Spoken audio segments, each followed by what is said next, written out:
Welcome to Mission Evolution Radio Show with Gwilda Wiyaka, bringing together today's leading experts to uncover ever-deepening spiritual truths and the latest scientific developments in support of the evolution of humankind. For more information on Mission Evolution Radio with Gwilda Wiyaka, visit www.missionevolution.org. And now, here's the host of Mission Evolution, Miss Gwilda Wiyaka.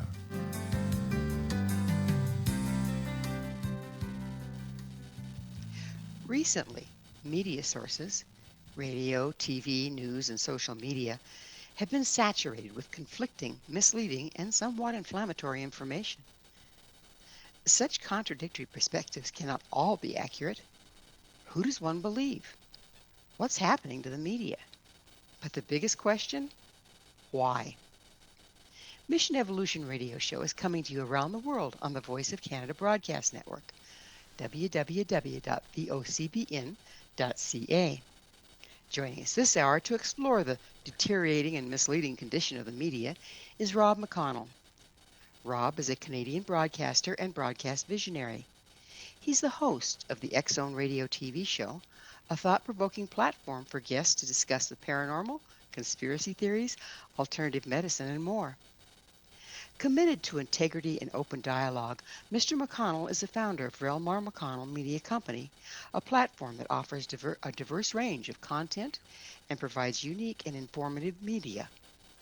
With years of experience as a broadcaster, Mr. McConnell brings his expertise and passion to the forefront, ensuring high-quality production and engaging programming. Rob's website, X-Zone Radio on classic1220.ca. Rob, thank you so much for joining us on Mission Evolution. Well, good afternoon, Gwilda. Nice talking to you again. Yeah, it's a pleasure. It's always a pleasure. So now, Rob, you've been in media for a long time. What trends do you see emerging that are different from times in the past? Well, when I first started, there were two cans with a piece of string around it, and we'd talk, and, there's been big changes. I was just using that as an example. We've gone from analog to digital, from AM to FM, from satellite distribution to online distribution, and the world is always changing. And with the advent of technology comes the inability to do honest, hardcore research and vetting of guests and topics, and that's where we are today. So what's causing that problem? Why can't we? Competition, dear. It's a competition for numbers. It's a competition for ratings. It's a competition to get the news out to the listeners or viewers first, even though it hasn't been properly vented.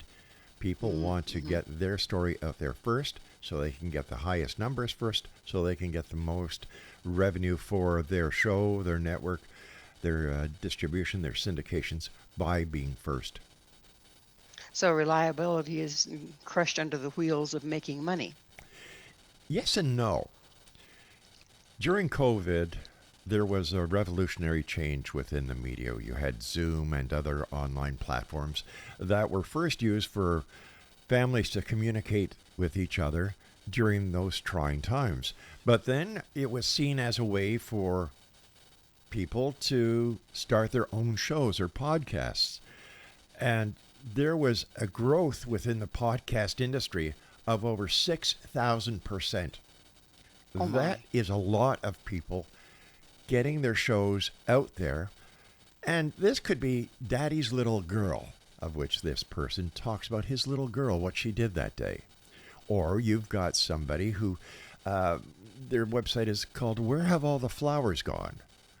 And this website was started in September as the flowers were dying, and they took you on a daily journey down memory lane to where have all the flowers gone. And people just continued coming up with these podcast ideas. And what that in essence did was started to cram the podcast industry, where shows that would be ranked as, let's say, number 110, found themselves being shuffled down the line to being ranked at 45,000 because of all the influx of this information coming onto the broadcast scene. Now, any media outlet that just went with podcasting or online networking they're doomed to fail. Media So, cannot survive alone on podcasting.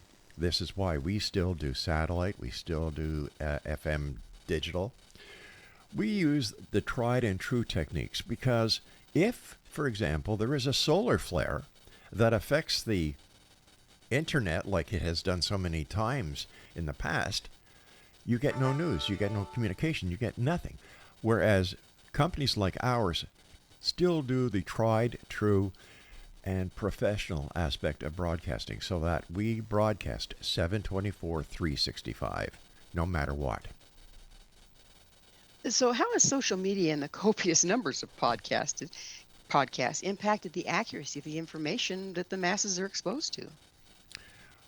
That's a great question. And the way that I look at it, and those that we have meetings with all the time, at least once a week with other members of the broadcast industry up here in Canada, is that podcasts make. All right, let me just use this as an example, Gwilda. Let's say that you're driving along in your car and you're heading from Colorado to another state, okay?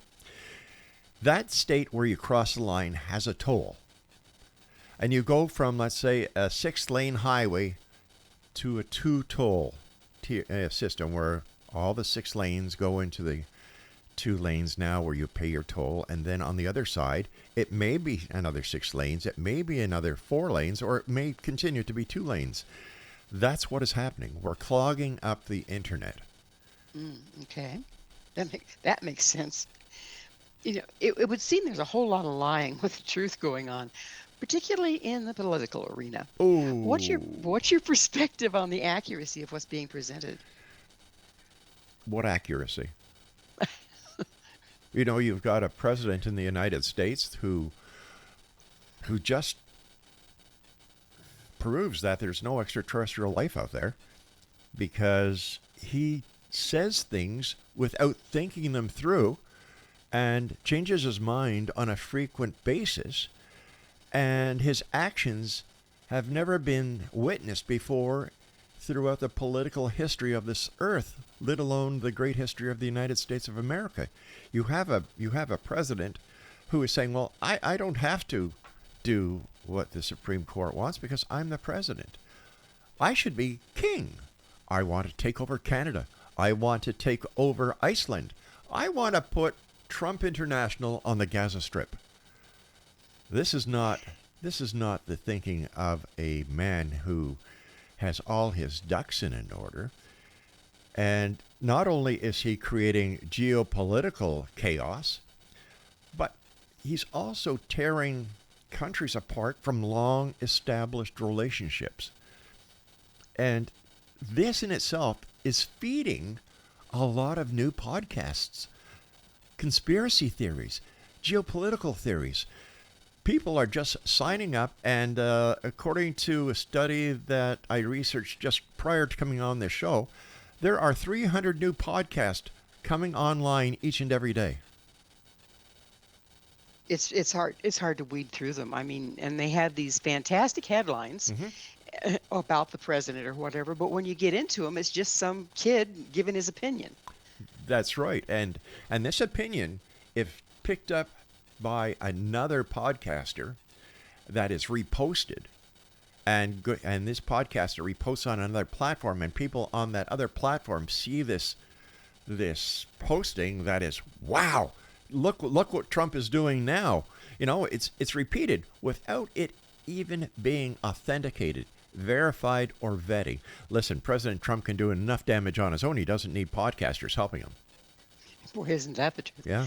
So how can we balance freedom of the press with accurate, responsible reporting? There you've just said the key to this solution. Freedom of the press. Now, you, I know for a fact, are a responsible journalist. I know for a fact that you vet your guests. I know for a fact that you do everything professionally as any professional broadcaster and production would do. You do that, Gwilda, and I am so proud to be able to call you my friend because you are a professional. Whereas a podcaster, They don't have to comply with any rules, regulations. They don't have to pay for any licensing. They don't have to pay for liability insurance. They just go spend what, maybe 30, 40 bucks on a headset, a microphone. They pay for an online platform, and away they go. That's not how professionals work. You know that. I know that.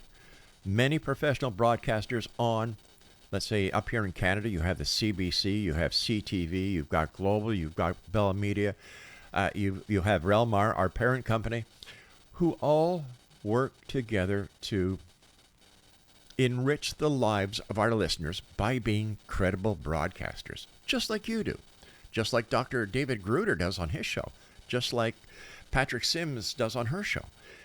You get quality information out to the listeners. You do your homework. You do your research. You just don't go online and look at past reviews to get your information. You actually verify, authenticate, validate, and vet. And that's what integrity is, and that's what responsible journalism is. And that is where, my friend, freedom of the press reigns, with professionalism, not with podcasts. How do you figure that the freedom of the press doesn't apply to the podcasts as well as the professionals? The majority of podcasters are amateurs. They're not professionals. They don't go to universities or colleges to take up journalism, to take up broadcasting. They have no idea of what the realistic aspect and side of broadcasting is. Anybody can be a podcaster. Anybody. Not anybody can actually be on a terrestrial radio station or a network or a syndication. Not everyone can be a professional radio personality or television personality. Not everyone can produce a real radio show, TV show. This takes professionalism, and it's something that you just cannot learn by plugging in a microphone, putting on headsets, getting a few soundtracks, and saying, "Hi, welcome to my podcast." It doesn't work like that. It does seem that there's a lot of inferior quality in what's being presented, particularly on, I won't say any names, but it ends in tube. Okay. There just doesn't seem to be. Oh, geez, for a minute there, I thought you were going to say YouTube. No, I wouldn't have done that. I That's would. not professional. I would. See, telling the truth as a member of the media is professional. So I agree with you that there is not a lot of professionalism on YouTube. I agree with you. The same can be said for Vimeo. The same can be said for Rumble. I can agree with you 100%. And, I know that you have to take a commercial break here, so I'll let you do your talking as I bring you out of the break. Let me do my thing, huh? That thing Yes, you do, yeah. It is time for a station break. Rob and I will return very shortly, so don't you go away. This is Mission Evolution, www.missionevolution.org.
The end is come, the night has fallen.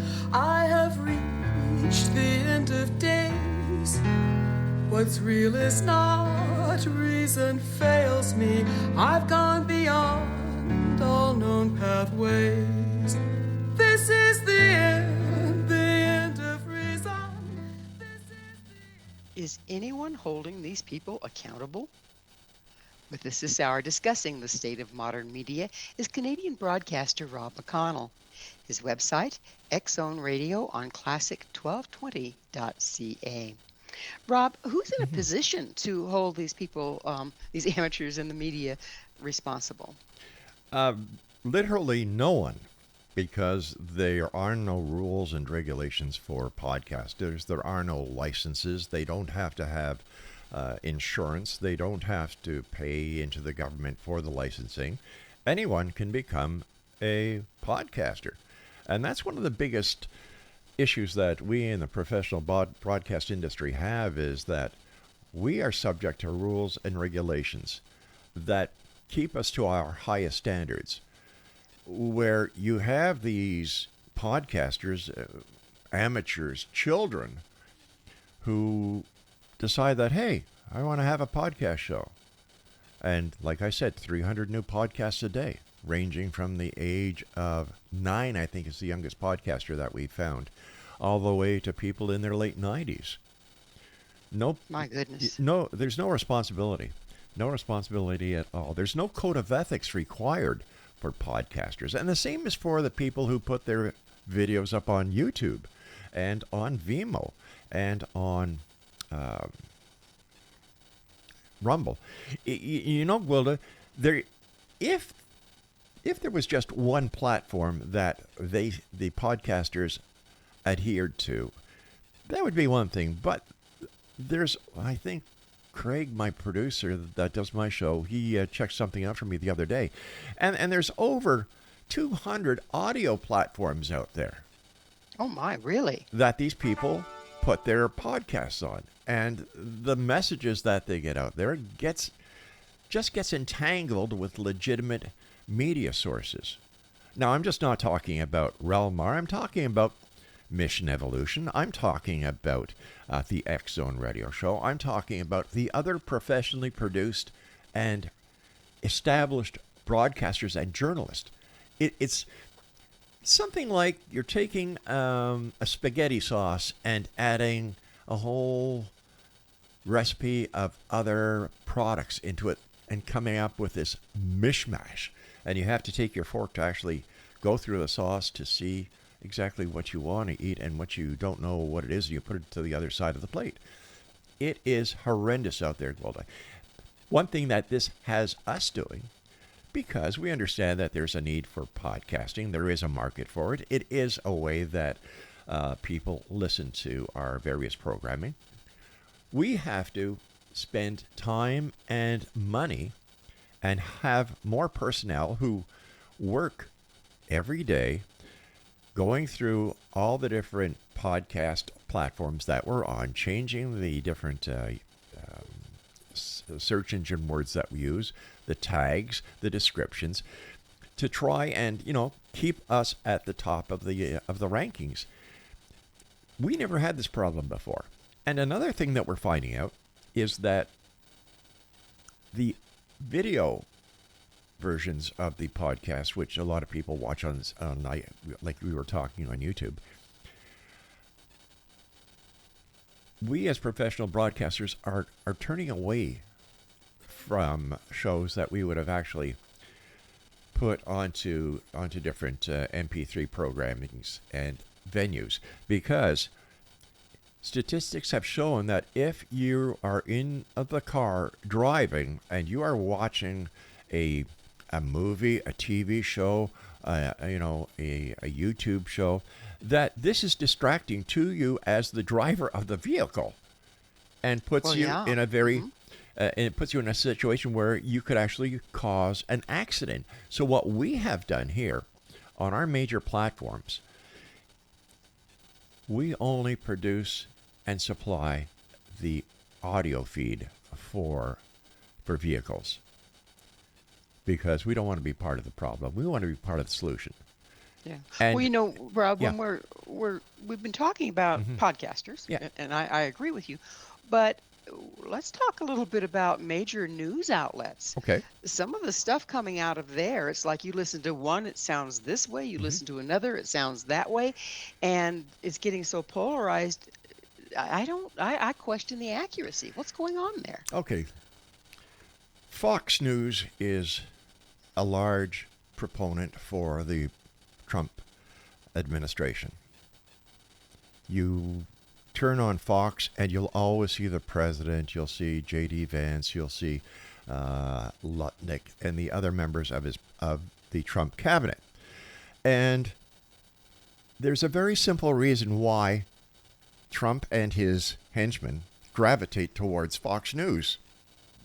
It's because Fox News is owned by his good buddy Murdoch. Well, isn't reporting supposed to be neutral? I mean, that sounds. There's the key word, supposed to. You have news outlets, and I'm talking within the United States here. You have CBS, you have MSNBC, and you have CNN, which in my opinion are the best news sources in the United States. But why they all have a different spin on a topic?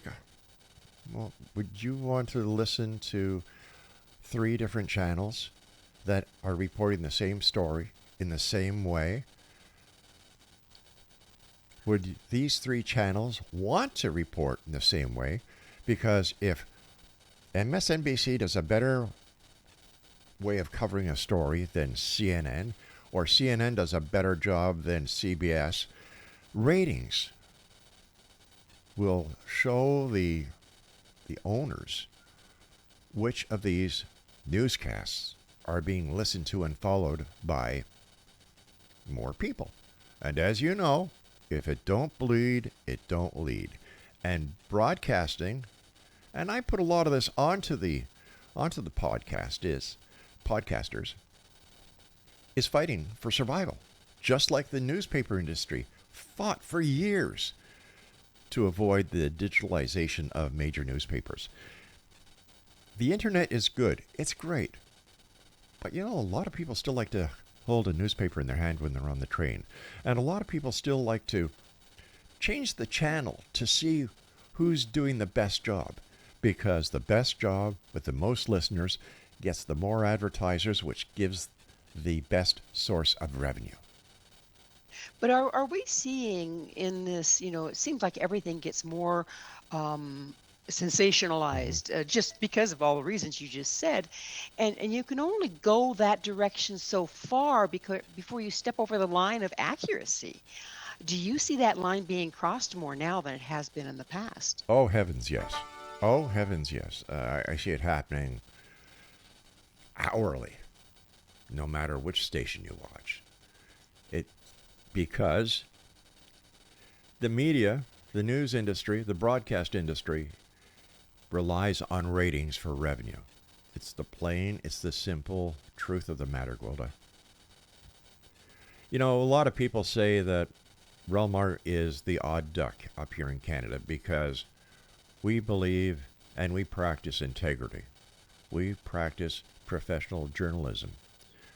We don't just take a story and go with it. We vet it. We check its sources. We do research.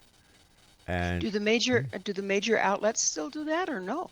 Well, it depends on what their revenue is, to see how many reporters they can actually, hold on to, or what the different changes in technological advances in broadcasting are, to see if they're actually going to be able to afford these changes based on their advertising revenue.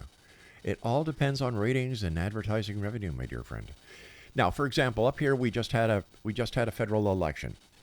It was the Prime Minister Mark Carney against the leader of the Progressive Conservative Party, Pierre Poilievre.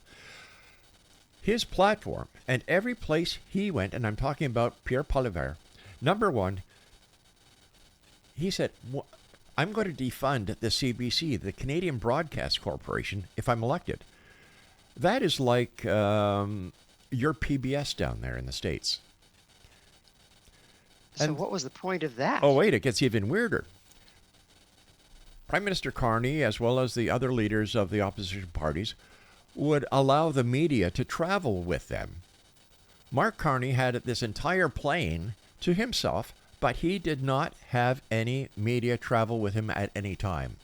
When they landed, and they would only find out a couple of days before what his schedule was, when he went to a venue, there were only 4 questions allowed to be asked by the media, and those questions were selected by his campaign manager.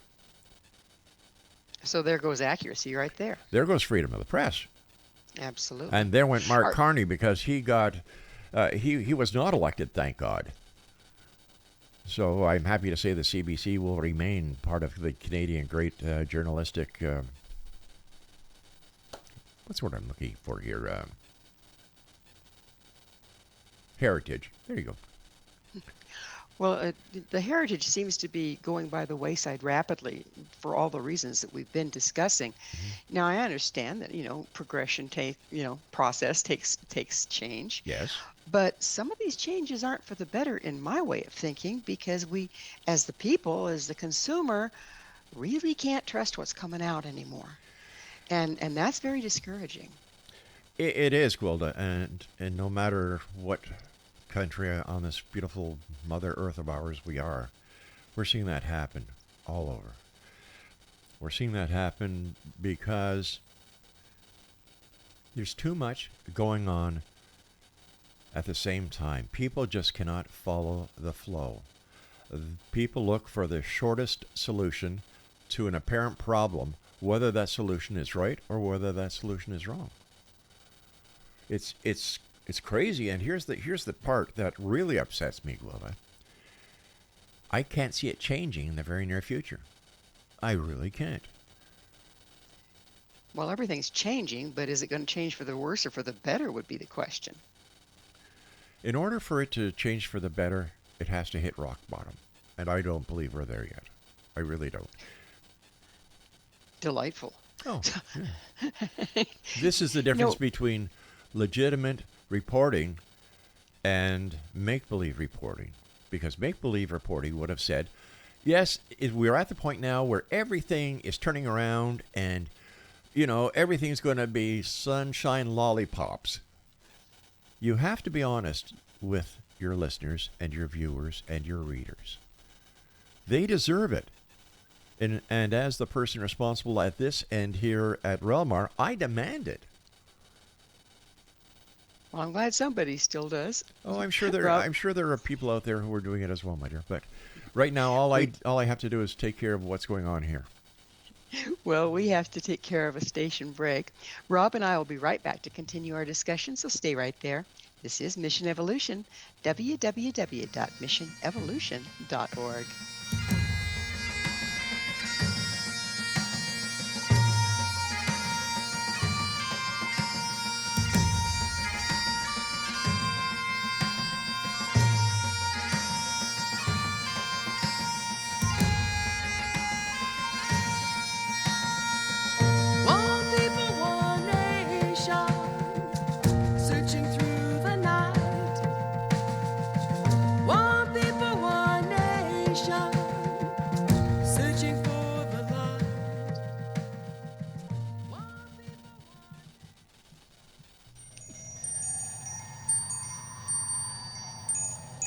I've been broken, shattered, cast to the wind. I am scattered upon the wind. I've been broken, shattered, cast to the wind. I am scattered upon the wind. I've been broken, shattered, cast to the wind. I am scattered. Misinformation, polarization. Are we in more trouble than we think? This is Mission Evolution, missionevolution.org. With us discussing the devastating impact of misinformation is the founder of REL-MAR McConnell Media Company, Mr. Rob McConnell. His website, X-Zone Radio on Classic 1220 CA. Mr. McConnell, do you see any actions taken by the current administration in the States? I mean, you mentioned what was going on during the elections and the media being restricted there. Do you see any actions being taken by the current administration in the United States to be in violation of the First Amendment of the American Constitution? You'd have to be blind not to see it.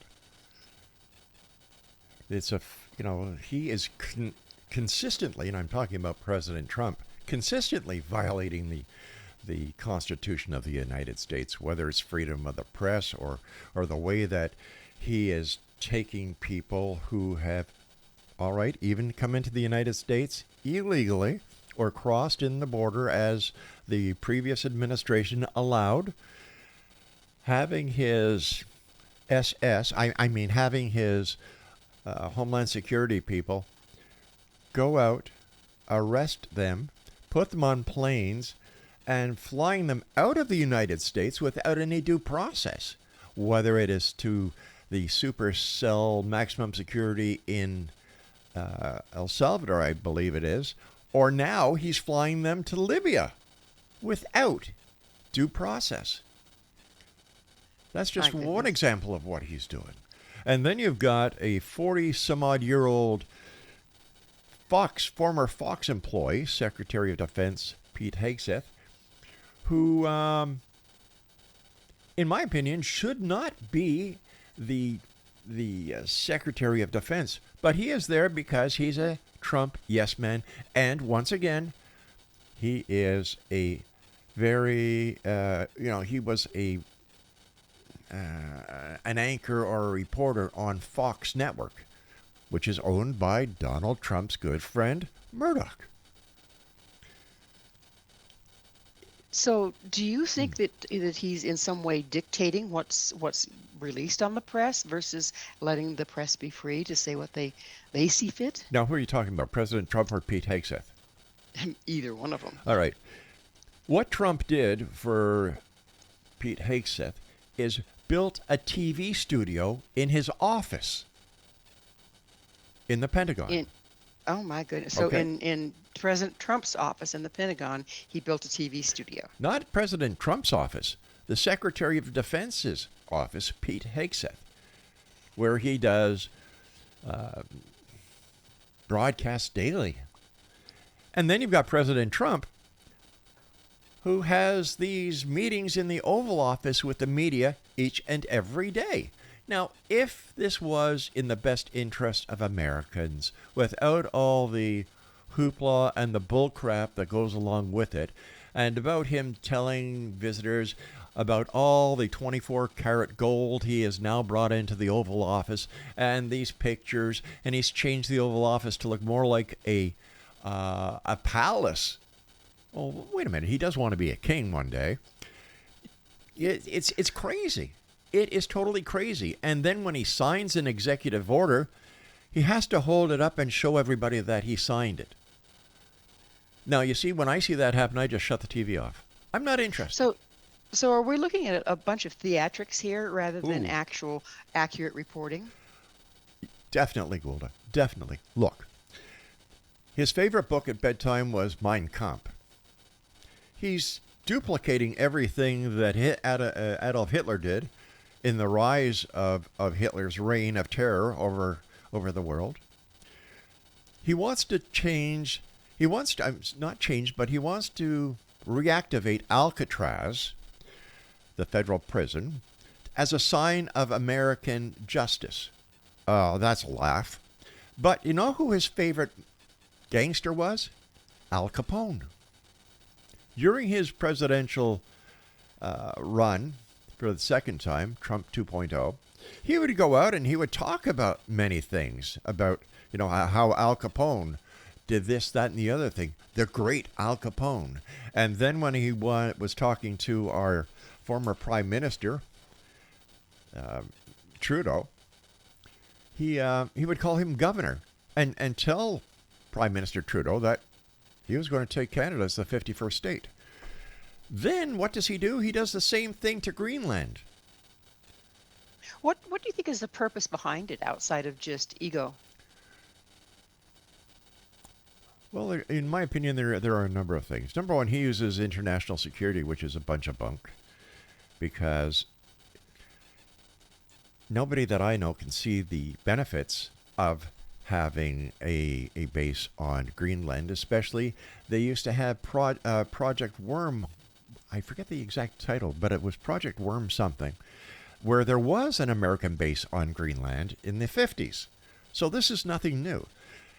But to tell a sovereign nation that I'm going to take it, and if need be, I'm going to use military force, is ridiculous. Like, this man is not playing with a full deck. And if it is, they're all jokers. When you look at... Whoops. I do love that song, and I'm sorry I hit the wrong button. When you're talking about how he influences other people, look what happened when Netanyahu was in the office of the president a couple of weeks ago. He came up with this harebrained idea that, you go in, Mr. Prime Minister of Israel, kick all the people that live on the Gaza plateau, ship them to Arabia.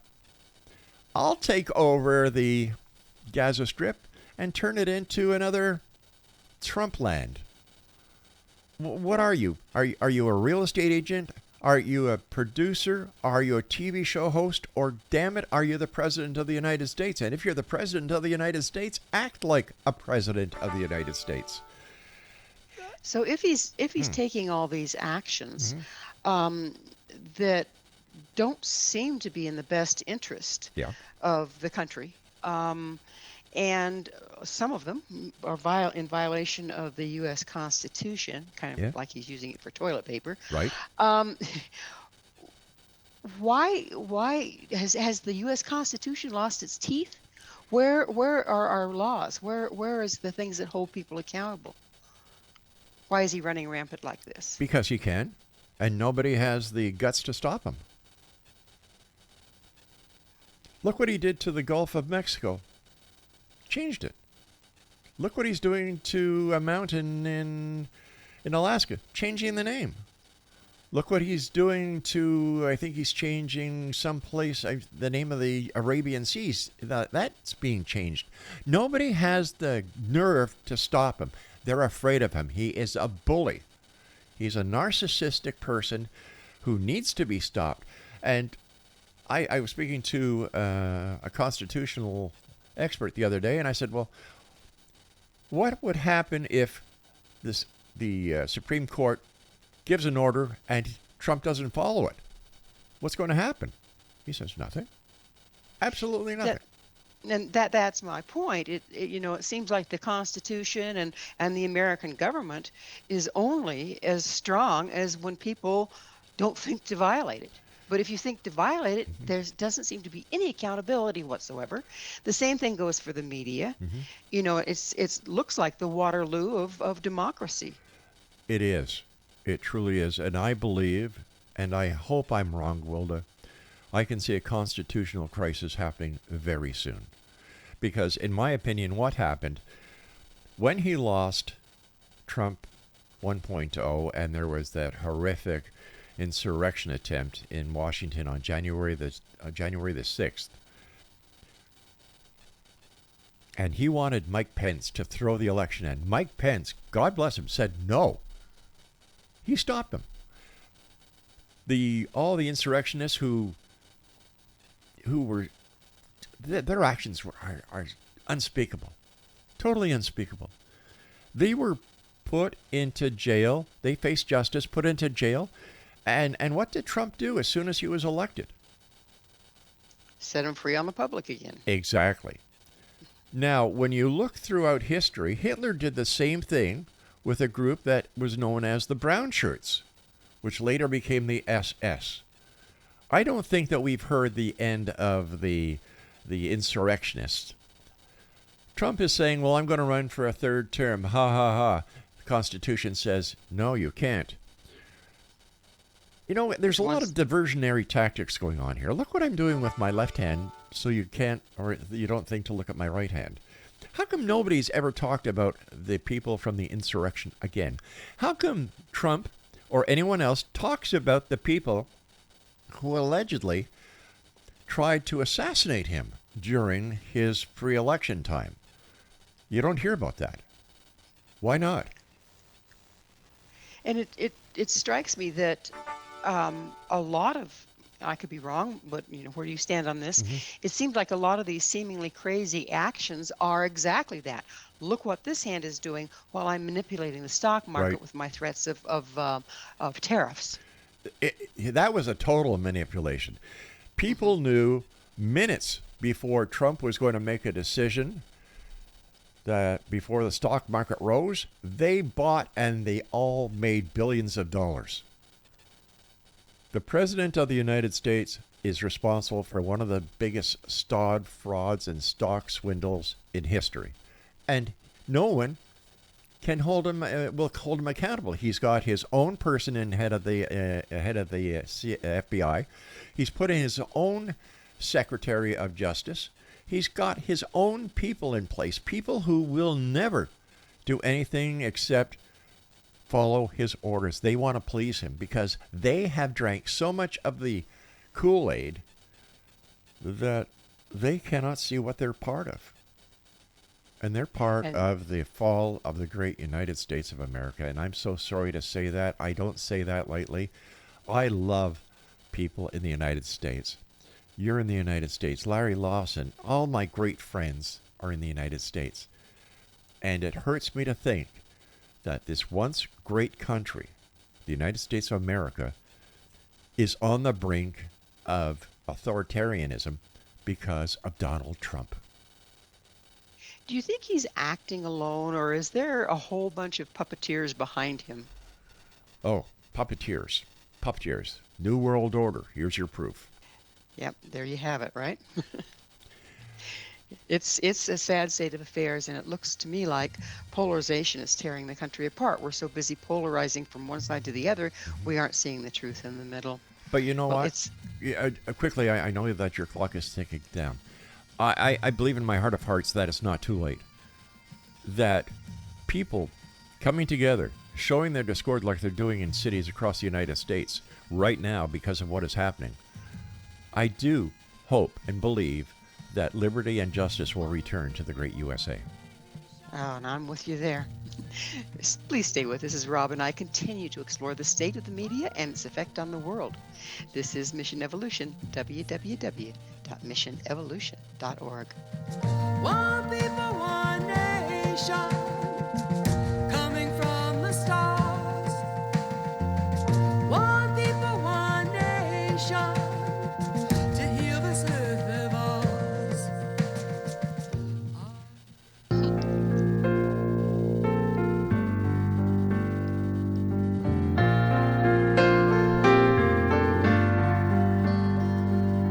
Brilliant feathers of an unearthly hue glide by on the edge of his dream.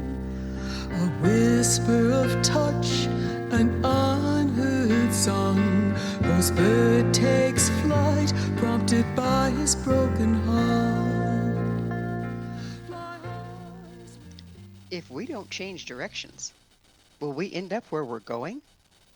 But wait, where are we going in the first place?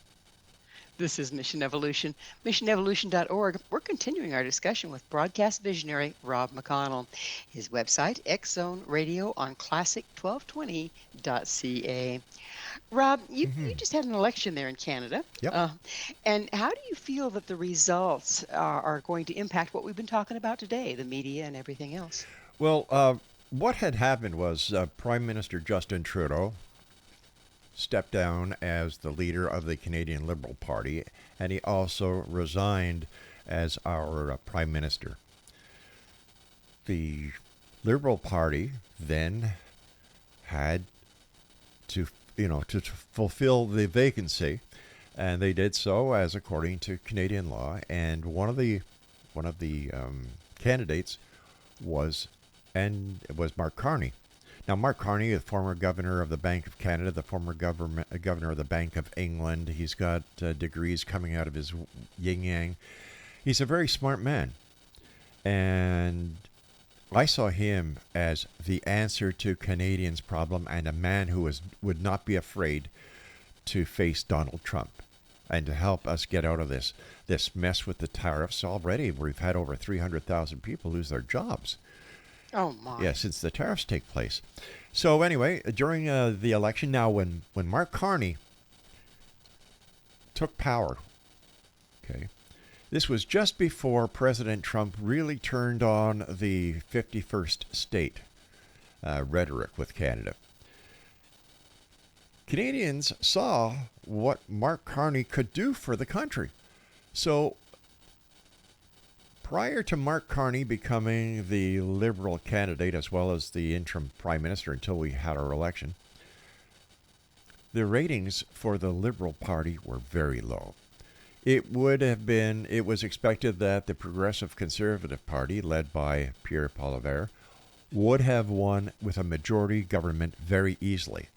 But as soon as Carney came into the picture, man, the Liberal Party ratings went sky high.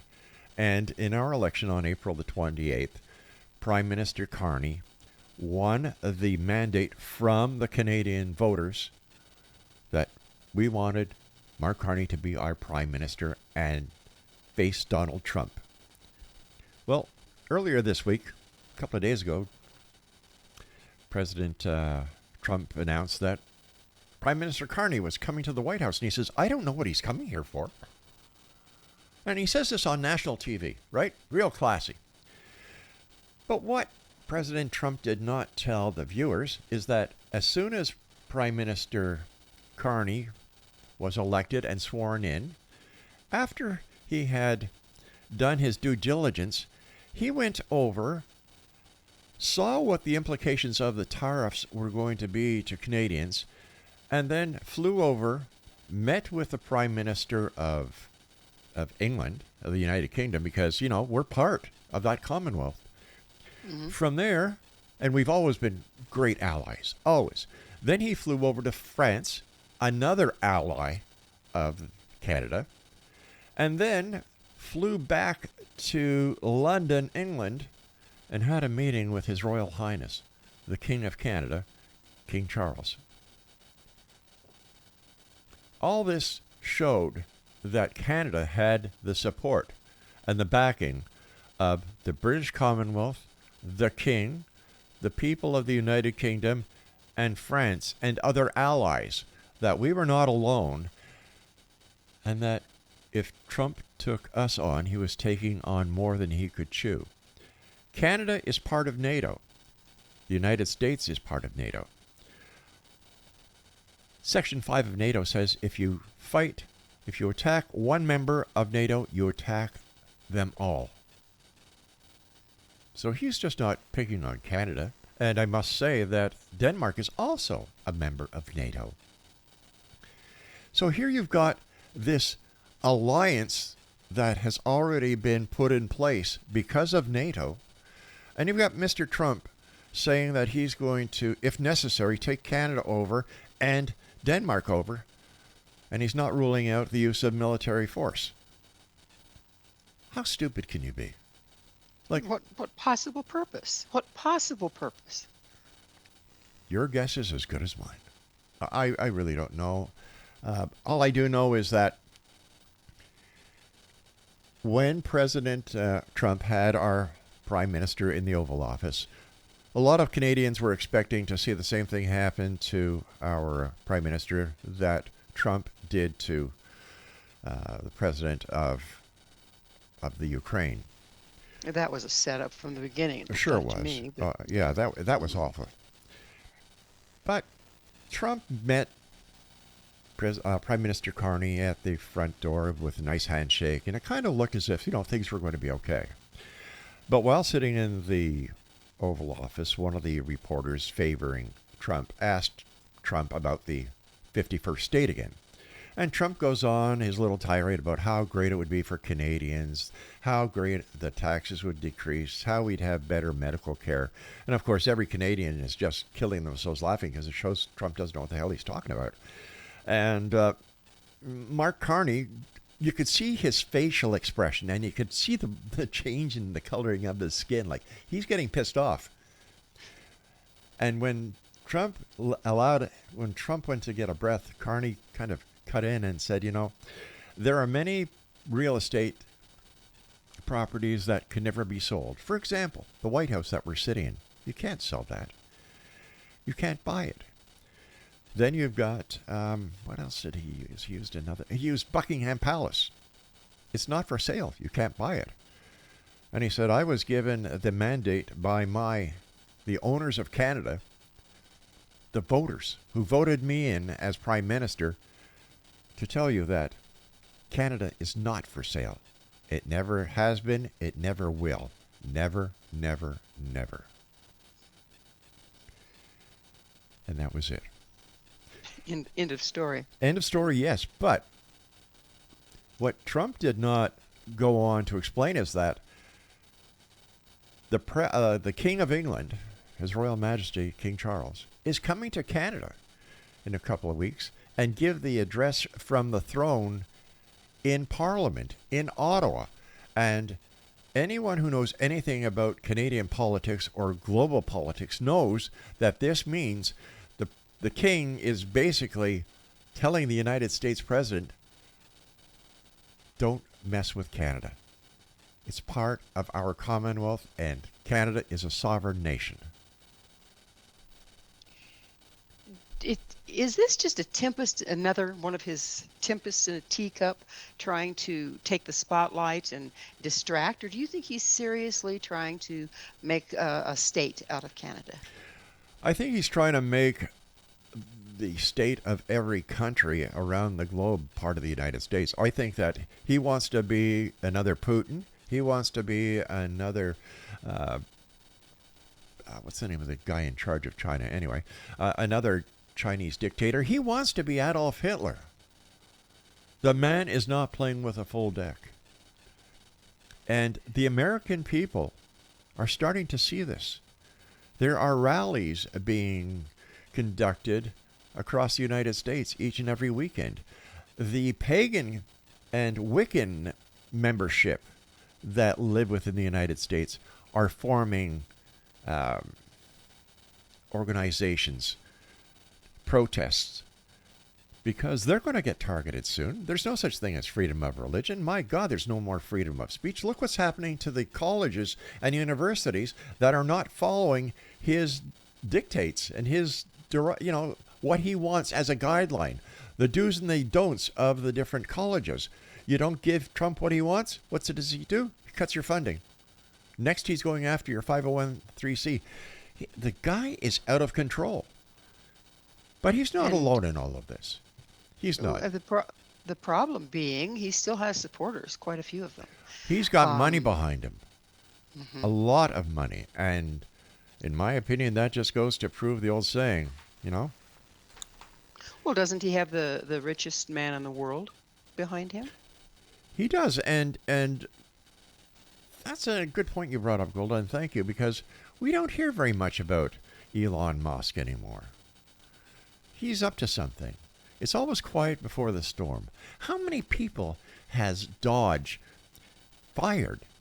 He's rearranging the federal government as part of his master plan.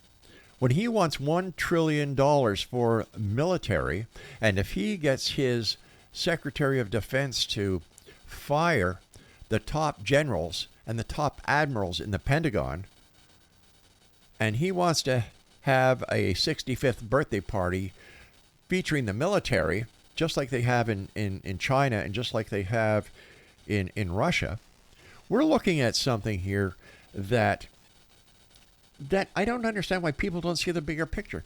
In my opinion, he's going for a complete takeover of the United States. Well, the bigger picture is not being represented through the press, and we have relied on the press to keep us informed. But what we're hearing from the press is very censored, as far as I can tell. Am I totally off base there? No, Gwilda, you're not. You're not off base at all.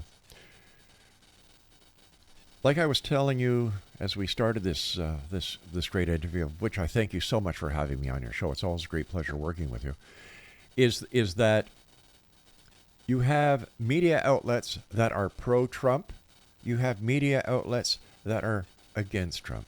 The media outlets that are against him are facing the wrath of Trump, like PBS, Air America, and so on. But you've got credible and very dedicated journalists that work for MSNBC and, of course, for CNN. You want the truth? You want to see what's really going on with Trump? Turn on CNN.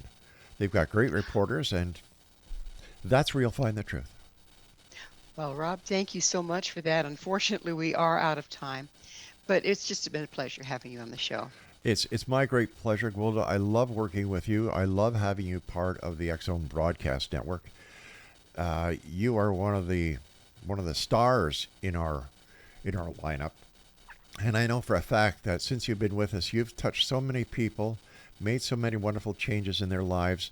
And you see, they're not as lucky as I am to be able to say to you thank you. So for all the millions of listeners that we have that listen to your show and watch your TV shows, thank you for the great work you do.